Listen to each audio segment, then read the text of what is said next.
mga ka-driving, meron kami dito isang student na tapos na po mag-TVC, si Sir Alexis. Sir Alexis. So, kailan po kayo kumuha ng student permit? It was March 2 or 12. Ay, Oh. today. Student permit today. Okay. So, kailan niyo po nakuha yung certificate nila?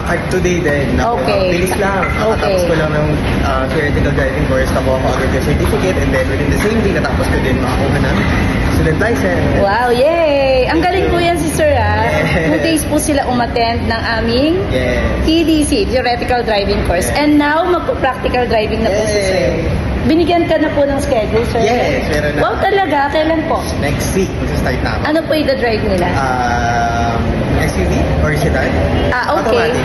Automatic. Yeah. Okay, 8 hours po. 8 hours. So, 2 hours per day? To 1 hour per day. Okay. Para So, mas pero binigyan ka na, Sir, ng ano? Na- Ng schedule? Yeah.